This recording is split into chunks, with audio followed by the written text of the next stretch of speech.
Shugaban ƙasar Amurka Donald Trump ya dakatar da Operation Project Freedom da aka ƙaddamar a ranar wannan Litinin ɗin da ta gabata. Babbar magana. Jama'a wannan shi ne labari mafi girma, labari mafi nasara da ƙasar Iran ta taɓa samu tun bayan fara wannan yaƙi. Idan ba ku manta ba, a ranar Litinin ɗin da ta gabata ne dai aka ga shugaban ƙasar Amurka Donald Trump ya zo ya bayyana cewa zai ƙaddamar da Operation Project Freedom, wanda wannan operation ɗin ya ƙunshi dakarun sojojin ƙasar Amurka kimanin 15,000, jiragen yaƙi har kimanin guda 100, wanda ya ce zai yi amfani da su ya buɗe Strait of Hormuz ta ƙarfi domin ceto jiragen dakon mai da dakon kaya sama da kimanin 1000 da 'yan kai da suka maƙale a Strait of Hormuz tun bayan fara wannan yaƙi, wanda babu ɓata lokaci aka fara yunƙurin fara ƙaddamar da wannan operation ɗin, sai dai tun ba a je ko'ina ba. Sanarwa daga shugaban ƙasa na Amurka ya wallafa duniya ta gani cewa fa wannan operation ɗin an dakatar da shi. Wato ma'ana wai an dakatar da wannan operation ɗin ne bayan ya samu saƙo daga ƙasar Pakistan cewa akwai yiwuwar tattaunawa ta haifar da ɗa mai ido, a don haka ya dakata da wannan operation ɗin domin a ga halin da ake ciki game da ci gaba da wannan tattaunawar. Idan an samu maslaha shi kenan. Jama'a wannan magana fa ba gaskiya ba ce, wato ya latsa ne a maimakon ya ga da hanya ko babu hanya, sai ya ga babu hanya, wanda tun a jiya aka ɗan yi wani ɗauki ba daɗi mai girman gaske a Strait of Hormuz, wanda da yawa an yi covering up ba a fito da abubuwa yadda suke ba, illa iyaka kawai an taƙaita labarin ne a maganar cewa jirgin ruwan ƙasar Amurka ya zo zai ƙetare Strait of Hormuz, wanda Iran ta yi firing ɗin 2 ballistic missile, wannan jirgi ya dakata. Ƙasar Iran Amurka ta ce ta yi retaliation ta hanyar ƙone speedboat ɗin ƙasar Iran guda 6 ko guda 7, wanda aka taƙaita labarin a iya haka, amma magana ta gaskiya ba gaskiya ba ne. Ashe baya ga wannan ɗauki ba daɗi da aka yi, ƙasar Iran ta yi firing ɗin missile ya kai sau 10 tana farmakar dakarun sojojin ƙasar Amurka, wanda wannan dalili ne ya sa suka yi halting ɗin wannan operation ɗin suka dakata. An ji labarin cewa ɗaya daga cikin jiragen ƙasar Amurka na yaƙi, wato KC-135 tanker, ya yi ɓatan dabo a Strait of Hormuz. Jamming ɗin shi aka yi, sauke shi aka yi, ruguza shi aka yi, me ya faru? Babu cikakken labari. Wato ƙasar Amurka ta haɗu da mummunan tarjiyar da ba za ta iya ci gaba da wannan operation ɗin ba ne, ya sa ƙasar Amurka ta lallaɓa ta ja da baya, ta ce fa ta dakatar da wannan operation ɗin bisa kira na ƙasar Pakistan. Amma zance na gaskiya ƙarya ne, ba ƙasar Pakistan ba ce ta dakatar da su. Da ƙasar Pakistan za ta iya dakatar da ƙasar Amurka daga ci gaba da wannan yaƙi, ina tabbatar muku wannan yaƙi ba ma za a fara ba, balantana a dakata. Wallahi ƙarya suke yi, gani suka yi ba za su iya wucewa ba, kamar yadda suka ɗauko jirage na sama na yaƙi kimanin 100 da kuma sojoji 15,000. Na faɗa muku ƙasar Iran ta yi amfani da wani strategy wanda ƙasar Amurka ba za ta iya ja da shi ba. Wato waɗannan 'yan speedboat ɗin da ƙasar Amurka take rainawa, tana cewa babu abin da ya rage a navy ɗin ƙasar Iran sai su, to fa da su ne aka hana Amurka ƙaddamar da Operation Project Freedom, wanda na bayyana muku cewa ƙasar Iran ta shirya waɗannan speedboat ɗin kusan kimanin guda 80 a Qasim Island, wanda suke jiran isowar dakarun ƙasar Amurka. Idan suka matsa sai sun wuce ta wannan hanya, wanda wannan jirage fa suna ɗauke da anti-ship missiles a jikinsu ƙanana, suna da automatic guns a jikinsu, gasa suna da sauri kamar gudun walƙiya, suna maneuvering. Ba lallai ba ne ƙasar Amurka ma radars ɗinsu na jikin jiragen ruwansu na yaƙi manya mai iya detecting ɗinsu saboda ƙanƙantarsu. Wato jirage ne da suke da matuƙar hatsari, gashi ana iya zuba musu water mines a cikinsu, ma'ana su rinƙa sassauke water mines a gaban jirage, misali su zo su wuce su sassauke, ta yadda idan babban jirgi ya zo aka yi wannan water mines ɗin za su yi explosion ɗin su tarwatsa shi. Ma'ana kai an yi ittifaƙi water mines ɗin da waɗannan speedboat ɗin suke saukewa, ko da Abraham Lincoln Carrier ne ya zo wucewa, wallahi za su iya tarwatsa shi. Kun ga kenan speedboat ko mosquito boat ya zama babban ƙalubale, ya zama babban hatsari ga ƙasar Amurka, ya ja mata kunne da gargaɗin da sai da dakaru 15,000 da jiragen yaƙi 100 suka yi kwana. Jama'a wannan babban abin kunya ne, wannan babban ƙalubale ne, wannan ita ce faɗuwa mafi girma da ƙasar Amurka ta taɓa yi a tarihi tun bayan yaƙin duniya karo na biyu, ba a taɓa ganin haka ba. Jama'a ku ƙara duba wannan lamari da idon basira da kuma abubuwan da nake fito muku a cikin wannan labari. Magana ake ta Amurka, they are well prepared, they are well organized, sun shirya komai yadda za su cimma nasara a wannan operation ɗin, wanda shine kusan operation na ƙarshe da suka shirya a wannan yaƙi.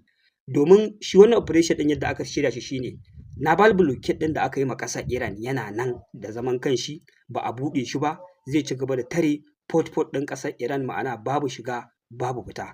Shi kuma operation Project Freedom zai zo ne ya buɗe Strait of Hormuz, ya zama da Strait of Hormuz yanzu gaba ɗaya jiragen ƙasashen duniya za su iya wucewa kai tsaye ba su da wata matsala, babu su da wata cikas a bisa gadi da sojojin ƙasar Amurka. Kun ga me kenan, yanzu an ƙwace ikon Strait of Hormuz a hannun ƙasar Iran, sannan ita kuma an toshe bodar ƙasarta. Wato wannan shine an riga an yi winning akan ƙasar Iran, yanzu ba ta da wani kati a hannunta. Ma'ana ko da ake wannan yaƙi yanzu babban katin da ya rage a hannun ƙasar Iran shine tare Strait of Hormuz. Amma inda wannan operation ɗin ya yi nasara, to ina tabbatar muku da Iran ta gama yawo, ba ta da wani karsashi, ba ta da wani abu da za ta iya ci gaba da yi a wannan yaƙi, dole ta miƙa wuya, kawai an yi nasara a kanta. Tunda dai naval blockade yana nan, ita jiragenta ba za su iya shiga ba, ba za su iya fita ba, ba za a iya kawo mata kaya ba. Amma kuma inda ta tare ɗin a matsayin nan ne zai tirsasa ƙasar Amurka dole ta zo kan teburin sulhu kuma ta sassauto da miyagun bukatunta da ta tirsasa sai ƙasar Iran ta karɓe su saboda wannan tare Strait of Hormuz da ƙasar Iran ta yi. Kenan idan aka kwace Strait of Hormuz, Iran tana sanar da cewa ta riga ta faɗi warwas, wanda wannan shine last card, shine last shiri da ƙasar Amurka ta jarraba gwadawa ko za ta yi nasara. Amma sai wannan shiri ya zo da gagarumar barazana da gagarumar cikas. Mosquito boat, mosquito fleet, 'yan ƙananan jirage da ba su taka kara sun karya ba guda 80 sun dakatar da dakarun yaƙin ƙasar Amurka ƙwararru waɗanda babu sama da su a faɗin duniya, kimanin 15,000 da jiragen yaƙi advance aircraft da ake takama da su a faɗin duniya har kimanin 100 sun kasa buɗe Strait of Hormuz. Lallai ƙasar Iran ko a yanzu yaƙi ya ƙare, ta riga ta yi nasara akan ƙasar Amurka, ta riga ta kunyata ta idan duniya. Yanzu haka al'umma dariya kawai suke, suna mamaki da kuma al'ajabi irin yadda wannan lamari ya kasance a Strait of Hormuz da wannan gagarumar nasara da ƙasar Iran ta samu. Abin da yake tabbatar da nasara ta tabbata shine jawabi da Marco Rubio ya zo ya yi da kansa. Wato ƙasar Amurka ta bayyana cewa yanzu fa yaƙi ya riga ya ƙare, babu wani sauran yaƙi tsakaninta da ƙasar Iran. Operation Epic Fury, wato Operation Epic Fury, haɗakar gwiwar ƙasar Amurka da ƙasar Yahudu da aka zo za a tarwatsa ƙasar Iran ya ƙare. Yanzu babu wannan operation ɗin, babu wani abu mai kama da shi, ba in ji ni ba, in ji Marco Rubio a bayanin da ya yi ma manema labarai, kamar yadda nake hakaito muku cewa wai duka abubuwan da suke so su cimmawa already sun riga sun cimmawa a wannan yaƙi. Babu wani sauran abin da suke da tunanin cewa za su ƙara yi ma ƙasar Iran na harba makami ko ci gaba da yaƙi da ita. Babbar magana, wato dai yanzu yaƙi ma'ana ya ƙare, babu yiwuwar a ci gaba da harba makamai. Wanda ya ce ko abin da ya faru a Strait of Hormuz ɗin nan aka ga an ɗan yi musayar harbe-harbe, ba fa su bane suka yi wannan aiki. A'a, su sun yi self defense ne, sun kare kansu ne daga farmakin ƙasar Iran. Ma'ana a hallau dai suna nan akan bakarsu, ba za su ci gaba da yunkurin buɗe Strait of Hormuz ba, sun dakatar da Operation Freedom. Amma naval blockade ɗinsu yana nan, amma fa su ba za su kai farmaki ba. Amma idan ƙasar Iran ta kuskura ta kawo wani farmaki, za su yi self defense, za su kare kansu. Jama'a lamarin nan dai yana ban dariya, na ban mamaki yadda ka san ba da ƙasar Amurka ake wannan yaƙi ba. Ni kira da nake hakaito muku wannan labari, na yi mamaki yadda a ƙarshe ƙasar Amurka ta faɗa akan gwiwoyinta, ta kunyata kanta, ta kunyata a idon duniya. Maganar yanzu super power mu ne number one.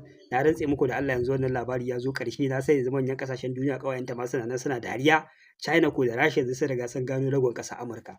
Yanzu ƙasar Iran ma da bata kai Rasha ba, bata kai China ba, ta kai ga sanya ƙasar Amurka akan gwiwoyinta. To ina kuma ga su waɗannan manyan ƙasashe idan yaƙi ya haɗa su da ita.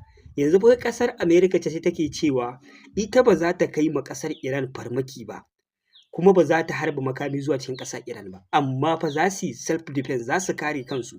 idan ƙasar Iran ta kuskure ta farmake su shi ne za su mai da martani. Wannan maganar Marco Rubio ne ke faɗinta. A duk wanda yake buƙata ya ji wannan magana da kunnensa domin ya ƙara gazgata abin da nake nufi nake faɗi, ya je ya ɗan duba a shafukan kafafen sada zumunta, ya duba jawaban da Marco Rubio ya yi, saurara daga farko har ƙarshe, zai sha mamakin jin waɗannan kalamai daga bakinsa. Wato yanzu ba Iran ba ce take cewa idan Amerika ta farmake mu za mu kare kanmu. A'a, yanzu Amurka ce take cewa idan Iran ta farmake mu za mu kare kanmu. Jama'a, game over, yaƙi ya ƙare, babbar super power ta gaza, nasarorin da take so ta cimmawa sun gagara cimmawa, zafin kai, barazana duka sun ƙare, yanzu babu wani abu a tebur da ya rage. Amurka ta ji tsoro, yaƙi ya dakata, da bakinsu suka ce yanzu Operation Epic Fury fa, wanda shine tushen yaƙin da aka fara tun farko, yanzu ya ƙare, babu wani abu makamancin haka, yanzu ba yaƙi ake ba, yanzu kawai na bar blockade suke yi na ƙoƙarin karya tattalin arzikin ƙasar Iran, wai har ƙasar Iran ta dawo kan teburin sulhu. Amma yanzu magana a ci gaba da yaƙi, ko ana kan yaƙi an tsagaita wuta ne, ko ceasefire ake yi, yanzu babu shi. Yanzu ba ceasefire ake ba, Operation Epic Fury concluded, babu shi.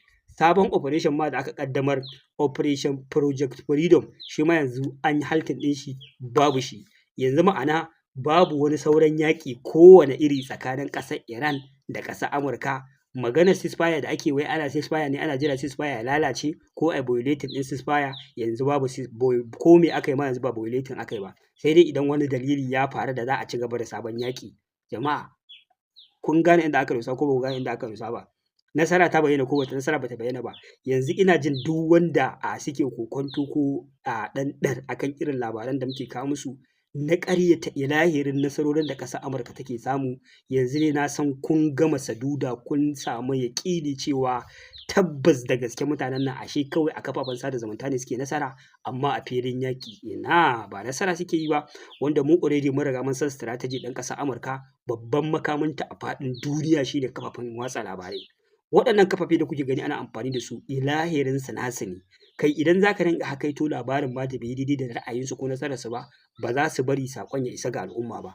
Wani lokaci shi yasa muke ɗan sarranta wasu abubuwa, muke ɗan amfani da wasu language ko wasu kalamai, amma muna bibiyan wurare daban-daban da muke samun ingantattu sahihan labarai game da abubuwan da suke ɓoyewa ba sa so ku sani, mu ko muke zuwa muke faɗa muku, wanda yanzu na san iya abubuwan nan da suka faru a 'yan kwanakin nan, iya wannan gaɓar, na san kun sami yaƙini da tabbacin cewa tabbas fa mutanen nan ashe a kafafen sada zumunta suke samun nasara, amma a underground ƙarƙashin ƙasa wallahi faɗuwa suke. Kuma mu labarin underground ɗin muke kawowa, shi yasa suke ganin kamar ko da yaushe nasarar Iran muke kawowa akan ƙasar Amurka, wanda already mu mun san a just playing games, amma a zahirce wallahi an yi nasara a kansu. A cikin gida an yi nasara a kansu, a filin yaƙi an yi nasara a kansu. Yanzu ta riga ta tabbata da bakinsu, ba daga bakin wani ba, shugaban ƙasar Amurka ya yi cancelling ɗin sabon operation ɗin da aka ɗebo soja 15,000, jirgin yaƙi 100 sun kasa buɗe Strait of Hormuz. Strait of Hormuz ɗin da aka ce Iran ba ta da sauran komai da ya rage mata a kayan yaƙi, ba ta da Navy, amma a ce jirgin yaƙi 100, soja 15,000 na Amurka sun kasa wucewa. Jama'a, wannan nasara ce ko ba nasara ba ce? Game over. Operation Epic Fury mun yi haltin ɗin shi, ya ƙare. Yanzu ba maganar ceasefire, ba ceasefire ake ba, yanzu yaƙi babu shi, ya ƙare kwata-kwata. Yanzu kawai muna na bar blockade ne na karya tattalin arzikin ƙasar Iran, har zuwa lokacin da za su saduda, wai su zo kan teburin sulhu su ce a yi sulhu, a yarjejeniya. Jama'a, game over, yaƙi ya ƙare. Wannan shine babban nasara mafi girma da ƙasar Amurka ta samu, wannan shine faɗuwa mafi girma da ƙasar Amurka ta taɓa yi a modern civilization. Wannan shine takaitaccen labarin da na kawo muku a yanzu. Akwai labarai da za su zo a bidiyo da zai zo muku da rana. Wassalamu alaikum warahmatullahi ta'ala wabarakatuh.